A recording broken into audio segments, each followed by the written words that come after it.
on.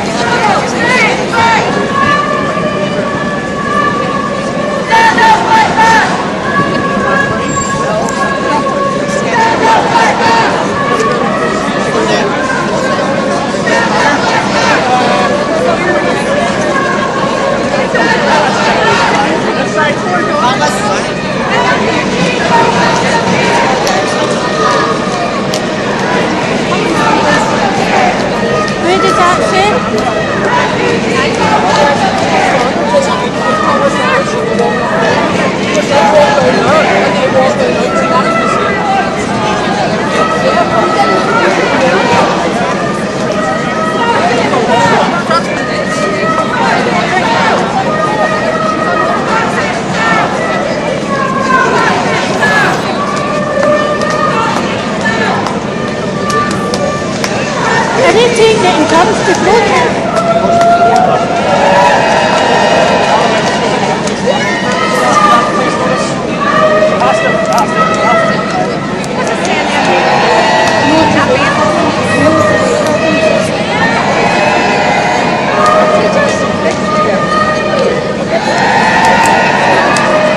We are not racist, we are protecting our children.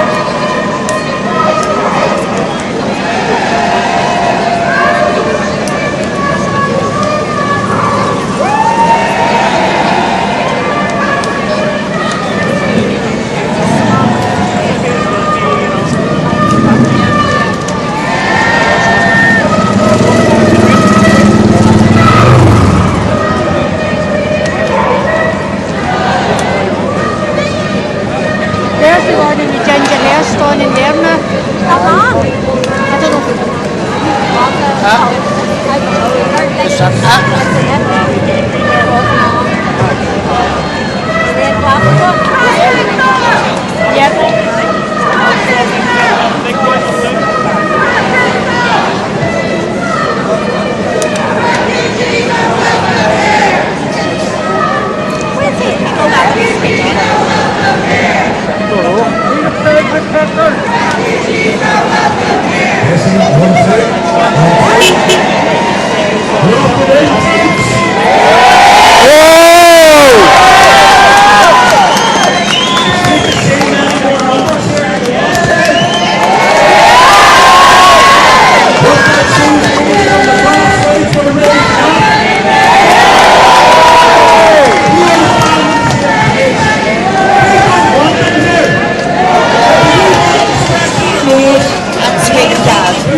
Revelations, swimming gangs in England, they're not revelations, folks.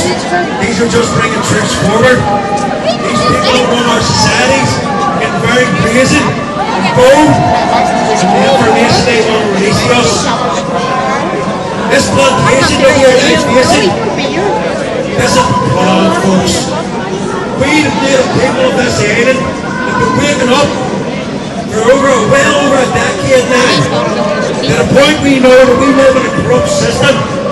We live in a system full of money grabbers, grabbers, and system abusers.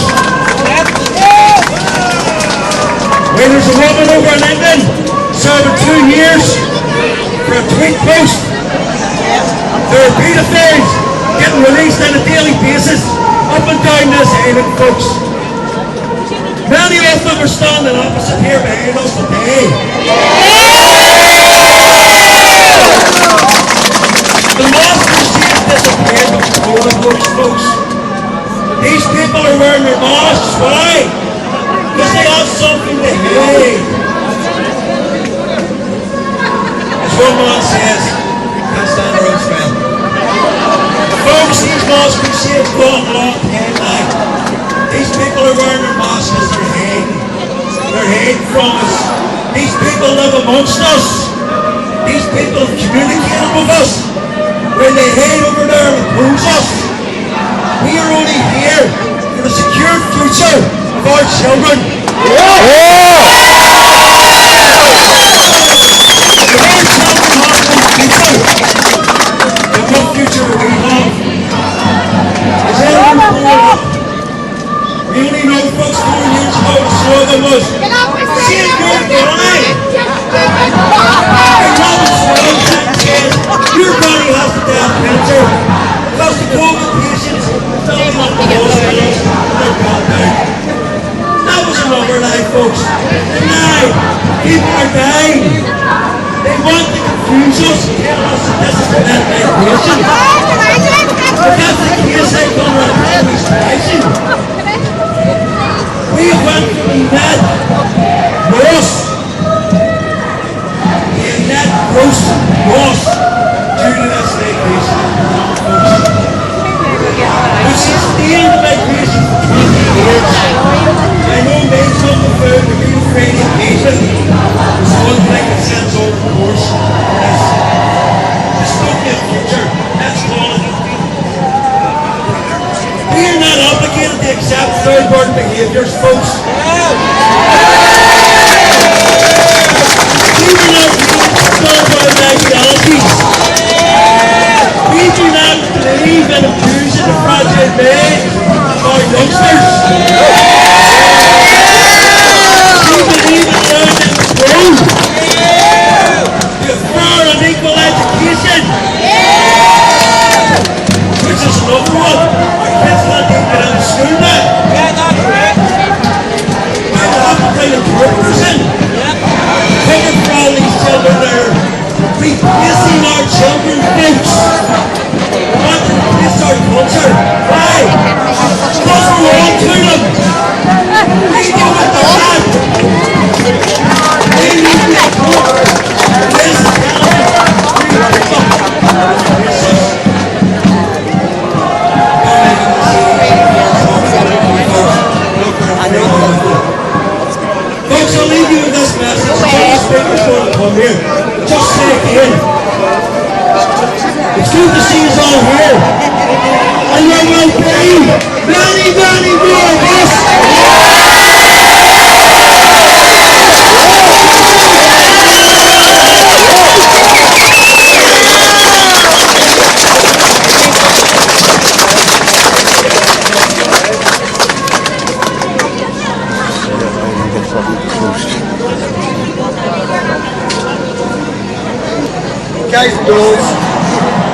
please know, I am not here to promote myself.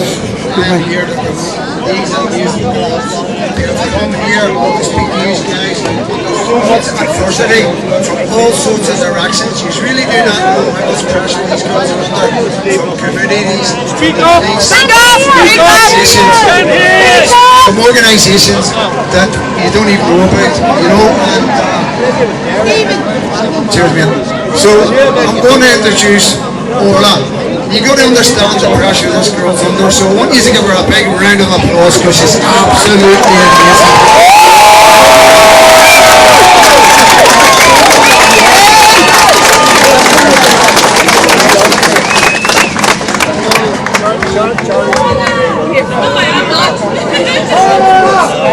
Hello everybody!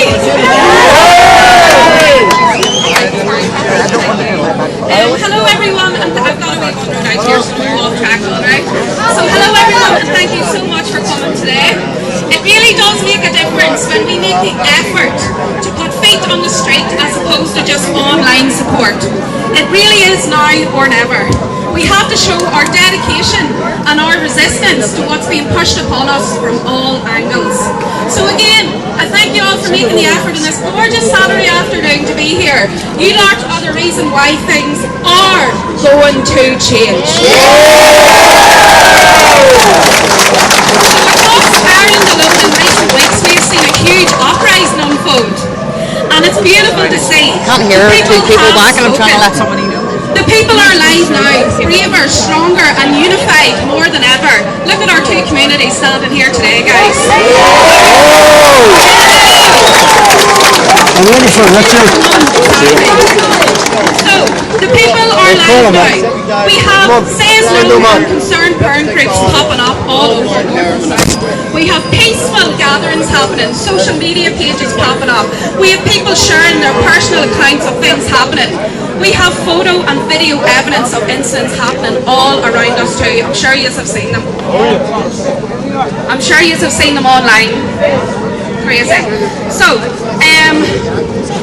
but something I want to highlight also is this. We also have people jumping to conclusions when certain things happen. And my thought process on such times is this. People are living in fear and uncertainty. We are living in a time where gaslighting, propaganda and paid, controlled opposition is rife. The reason people are thinking the worst and living on edge is purely because we have communities of people who are scared. They hold fear themselves, for their children especially, and their way of life being blatantly disrupted. So let me just reiterate something here.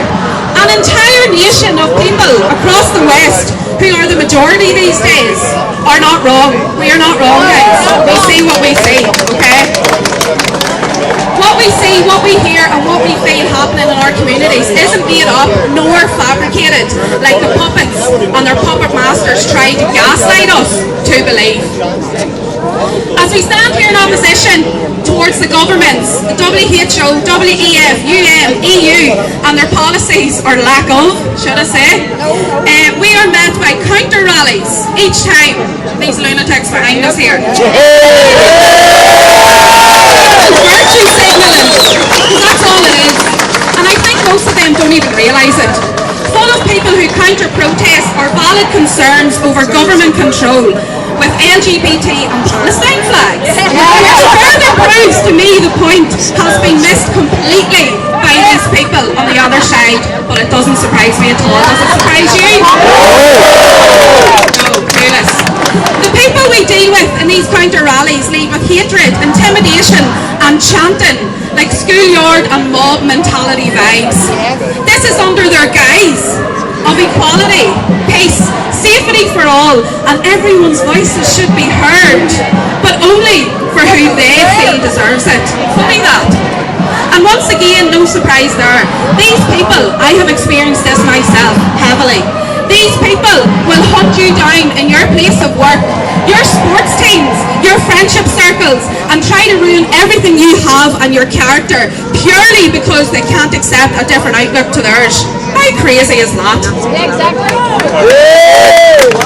And this one's a good one, right?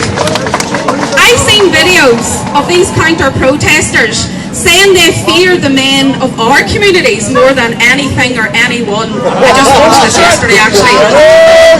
Even going as far as to say, quote unquote, when I walk down the street and see a white, Irish or British man, I'm scared. I watched a video yesterday that said that from a girl from Uri. Wow, is that considered racist towards our own people then? It's almost as if they are little minions, trained well by their overlords. Well, I'd rather be a rebel than a loyal slave. Just like all of you amazing people here today, stand in your grounds, so thank you! I tell people from all ethnicities reach out to me to speak about the changes all around us and how they don't support it. Just yesterday alone, last night actually, I had an interaction with a lady from the Asian community who told me to please keep speaking out. She shares all my videos and she is happy that people are speaking up because her community also feel the dangers of our country now since they first moved over. What does that tell you? We bumped into each other in her place of work, and that's where she approached me. We have criminals not being deported. Now this is a laugh.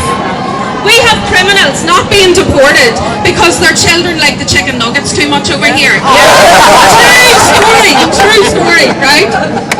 We have sexual deviants and predators, spur prison sentences and deportation because their family needs them over here to speak English as they are the only English speakers in their home. We have men spurred sentences for rape in court because they said we didn't know it was illegal over here. We have men following children in parks, exposing themselves, men recording children. We also had women from those communities physically attack our own women over a child spilling a packet of crisps on a curb outside their home in Belfast. And there's video footage as well, because they'll say there isn't. Just Eat drivers entering young women's homes without consent, children nearly being kidnapped, children and women being leered at, Just Eat drivers renting their accounts out so we don't know who's coming to our homes, women being approached and asked if they would like to have sex, and being pestered for an answer as they walk on our streets. Guys, do our men do that? Is that our culture? No. Is that their culture? Yeah. Clearly. We had children stabbed across the UK and Ireland. An incident in Dublin 2 days ago where a 16-month-old baby in a pram was attacked by one of these men trying to slice the child's face with a sharp drinking can. Women being followed in Belfast by these men in cars with no licence plates front or back. But it's okay for Lucy Connolly to serve 31 months in prison because of a post she put on Twitter. Make that make sense, please, two-tier here. I could go on, but you all know what's happening, and that's why you're here today, just like myself. Asylum accommodation in NI has risen to 400 million. Think about that. That's 4 times the original estimate, according to Watchdog. What could that money have done for our communities, our elderly and our vulnerable? Because all it has done is cause harm, unrest and inequality instead. The media and their obedient slaves, these crowd over here, they're the obedient slaves, will call you and I all sorts for speaking out, but we are well past caring about that. They call us, this is a good one now, right? They call us racist for speaking up on an issue that's well and truly undeniable at this point, while they themselves hold their sectarian hatred and pride.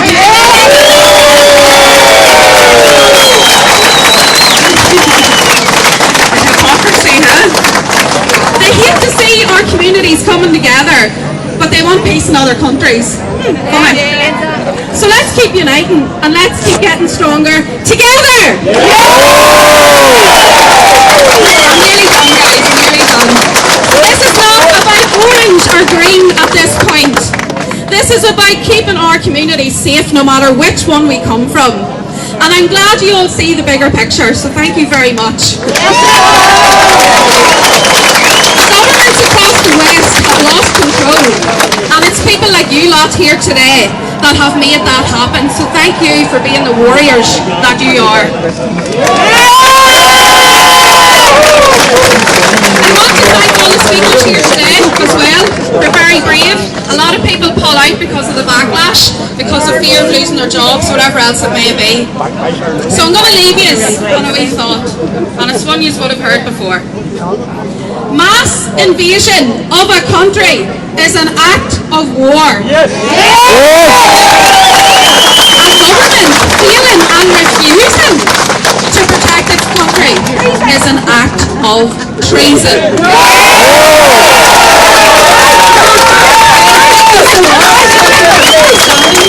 See all our flags that we're flying behind us as well. I am so emotional. Thank you all so much.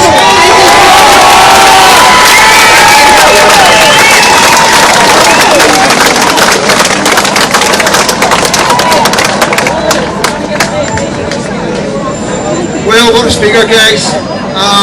Don't need to say too much. She says it all.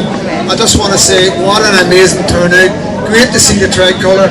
Great to see the red hand, the Ulster. They will be getting worried. But I'll tell you even better. We're going to get even worried when you hear the next speaker, because it is the amazing Richard Inman, and I am absolutely amazed and honoured to be introducing this man. Very careful giving an introduction like that to someone with an up to. And I just want to echo something that Mark said. When I came to Northern Ireland as a young soldier in 1987, we would never have thought we'd see a red hand of Ulster and a tricolour.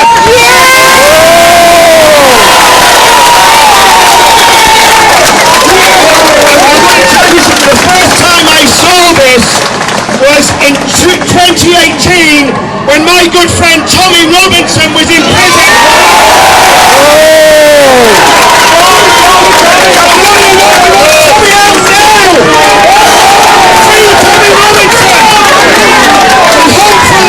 Hopefully we'll have good news about Tommy very, very soon. Now, a lot of people come to these demos, they think it's about immigration, they think it's about ethnicity. It's nothing to do with that. What these demonstrations are about is about ideology. And the ideology of those people behind us has completely failed this country. And it's completely destroying this country. And what we are the counter-movement, we're the counter-revolution.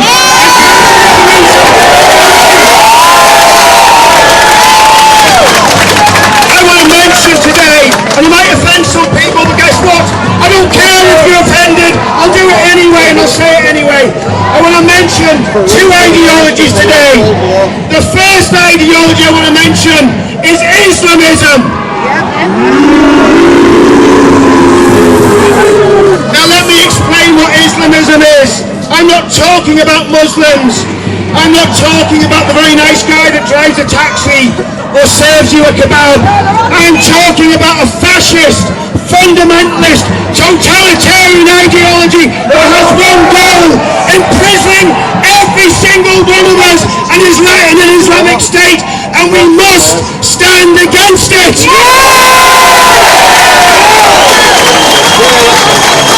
And I was saying this to a friend that I was travelling up in the car earlier on as we were having a heated debate. They're travelling up in the car earlier on.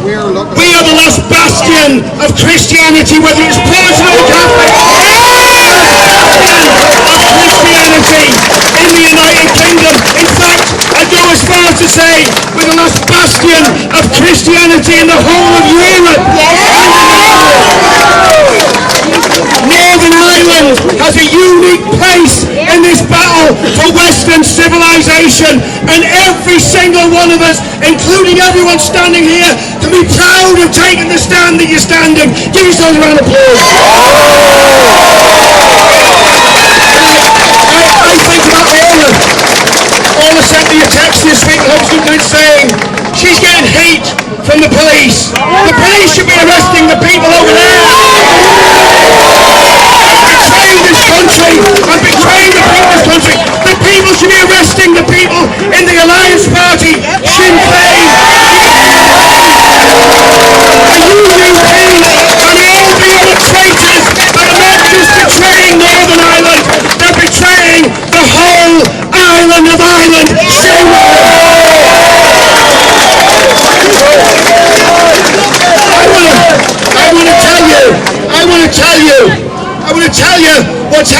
England with Islamism. The grooming gangs are a result of Islamism. We don't want them here. The Ariana Grande suicide attack is a result of Islamism. We don't want it here. And far more sinister, in the home of democracy, in the British Parliament, there are 5 Islamist MPs sitting there. We don't want them here. But there's another ism I want to talk about. And this ism I want to talk about is the father and the mother of those reprobates and anti-Christians. This ism I want to talk about atheism. And if you're an atheist and you're offended, I apologise, but I'm not sorry. The religion of this country is Christianity.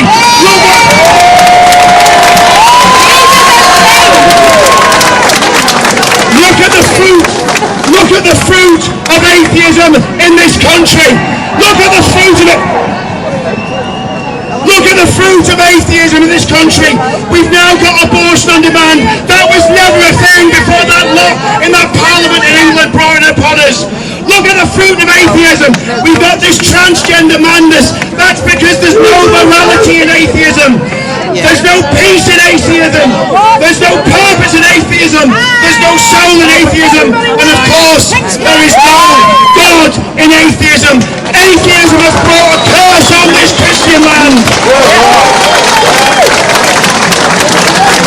But what I'm seeing happening in England, in Scotland, in Wales, and even to an extent in the Republic of Ireland, and we want to see it here, and it's a revival of Christianity. That's what this country needs. We don't need to talk about the God in Ulster. We just need to start talking about God again.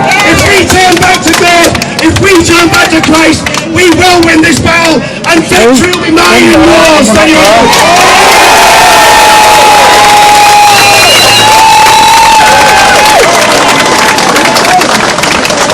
Wow, what a pleasure to have Richard in Belfast speaking to us.